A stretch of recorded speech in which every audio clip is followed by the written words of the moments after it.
Bienvenue, voici ce qui retient l'attention en Abitibi-Témiscamingue maintenant. Du nouveau dans le dossier de la fonderie Horn. Kimberly, on a appris ce matin que les fonctionnaires du ministère de l'Environnement qui demeurent à Rouyn-Noranda ne sont plus autorisés à travailler dans les dossiers de Glencore.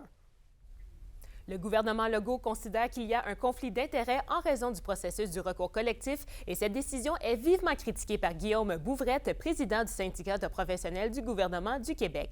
Il faut savoir que Québec empêche aussi tous les fonctionnaires qui ont travaillé dans le dossier de la fonderie Horn temporairement depuis 1991, puisqu'ils sont automatiquement inscrits dans le recours collectif également. Le syndicat défend donc justement l'intérêt de ces fonctionnaires en question touchés par la décision de Québec. Pour lui, ce serait mieux d'aller cas par cas au lieu de généraliser. C'est une approche qu'on voit régulièrement là, dans l'appareil gouvernemental où, plutôt que d'analyser chaque situation au mérite, on fait du tapis mur à mur, là, si vous permettez l'expression. On applique une mesure pour tout le monde. Alors, ce qu'on voit ici, on dit, ben, vous ne pouvez plus travailler sur le dossier, comme si le fait de pouvoir impliquer de près ou de loin dans quelque situation que ce soit devenait automatiquement un conflit d'intérêts, comme si l'expertise et l'autonomie de professionnels de ces gens-là pouvaient être mises en question aussi facilement, et ça, on le dénonce.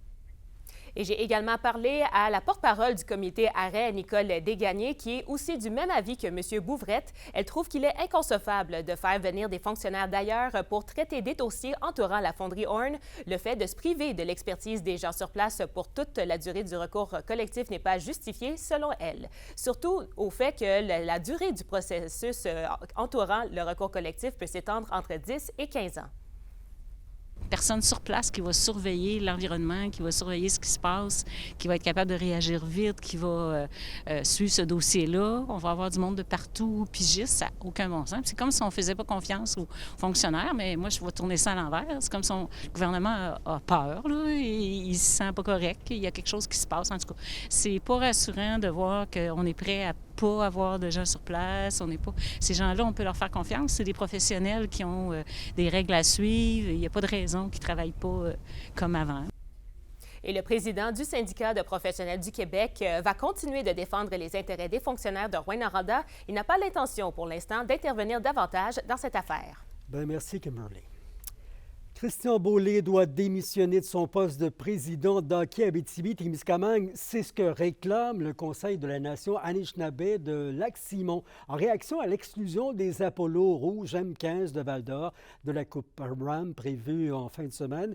Le Conseil critique vivement l'attitude de l'organisation qui refuse de laisser jouer les Apollos rouges en raison de 2 annulations de matchs jugés injustifié la fin de semaine du 28 et 29 janvier à Amos. Il juge que Hockey Abitibi-Témiscamingue fait la sourde oreille et n'a pas correctement consulté la communauté avant de prendre sa décision. 6 des 11 joueurs de l'équipe font partie de la communauté de Lac-Simon. Ces derniers ont dû s'absenter de 2 rencontres en raison d'un autre événement sportif prévu la même fin de semaine à Malartic par leur communauté. Maintenant, Sylvie Rochon soutient s'être défendue contre un intrus et avoir voulu protéger sa sœur la nuit du 30 janvier 2022, quelques heures avant que son aînée soit retrouvée agonisante dans son salon. L'accusée, anxieuse et en proie à de grands sanglots, a témoigné aujourd'hui pour établir la preuve principale de la défense. Voici le résumé de la cause. Soupçonnée d'avoir tué sa sœur de 65 ans, Sylvie Rochon est formelle. Jamais elle ne l'aurait attaquée. Selon elle, Denise, un prénom que rappelle la couronne, qui l'a aussi interrogée, dormait au 2e étage de sa résidence et n'aurait pas eu l'énergie ou la force de descendre au rez-de-chaussée. C'est pourquoi elle est persuadée que c'est avec quelqu'un d'autre qu'elle s'est battue après s'être fait empoigner les cheveux et reçu un coup d'abat-jour sur la cuisse droite. Plus calme, quand elle répondait à la couronne, elle déclare être apeurée et en état de crise au point où elle a de la difficulté maintenant à expliquer la chronologie de l'altercation mortelle et surtout des 3 ou 4 coups de lampe qu'elle a assénés à la tête de son adversaire, ni quand elle a, pour attacher celui-ci à une table basse, enroulé un fil électrique autour de son cou. Une question qui pourrait semer le doute, s'il en est un dans le jury, c'est de savoir, selon la couronne, s'il y avait de la lumière lors de l'altercation dans le salon de la rue Côté le 30 janvier 2022. Puisqu'il faisait nuit, elle ne pouvait identifier son agresseur, du moins avant de retourner son corps, quand la victime a cessé de se débattre. À son avis, son petit chien, affectueux avec la victime, n'aurait pas tant jappé et été enragé si sa sœur, dont elle criait le nom, avait été de la bataille. La preuve principale étant close, c'est vendredi que devraient avoir lieu les plaidoiries des avocats en présence. D'ici là, on se prépare pour la suite de ce procès. Yvon Moreau, RNC Nouvelles, à Ronde. Avec l'inflation, la hausse des taux d'intérêt et de l'instabilité financière, la croissance économique est toujours au ralenti, tant dans la province que dans la région. C'est ce qu'exprime Maël Boulet-Presso, économiste chez Desjardins, lors d'une conférence organisée par la Chambre de commerce à Val-d'Or-Midi-Slonel. Les plus grands défis régionaux demeurent la construction résidentielle, l'augmentation des postes vacants et le ralentissement brusque de la croissance démographique. En fait, l'Abitibi-Témiscamingue, tout comme la province de Québec, on passe à travers une période économique qui est un peu plus incertaine en ce moment, un peu difficile à prédire. Mais de ce qu'on voit, c'est que le meilleur est à venir. Donc, on s'attend à des baisses de taux d'intérêt de la Banque du Canada dès juin chez Desjardins, ce qui viendrait réencourager l'économie à croître, autant dans la région que dans la province.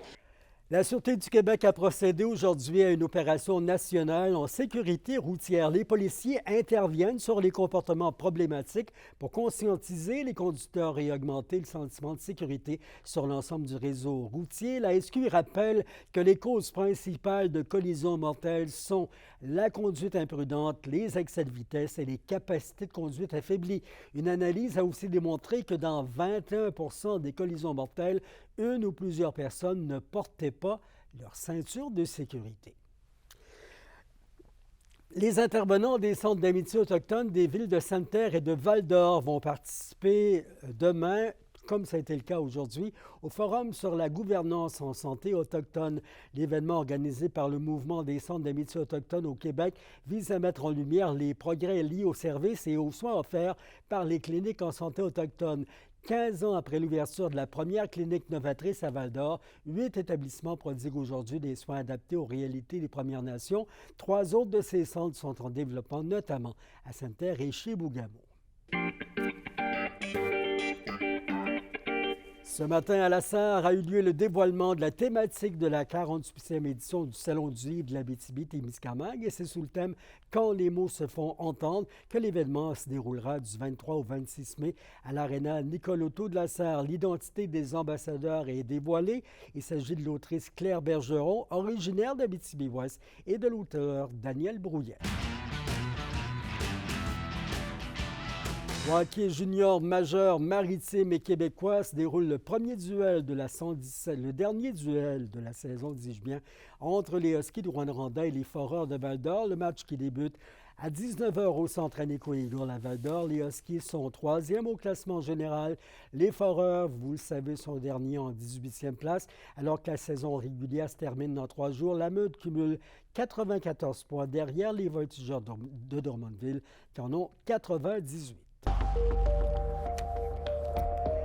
À la météo, de la neige, vous le voyez, de la poudrerie par endroits. Ça devrait cesser au cours de la nuit, minimum à moins 20 degrés sur tous les secteurs. C'est le printemps, hein? Pour demain, alternance soleil-nuage, maximum de moins 11 degrés en Abitibi, moins 9 au Témiscamingue. Et on aperçut vendredi, quelques nuages peupleront la région avec un maximum de moins 3, mais plus de soleil au Témis.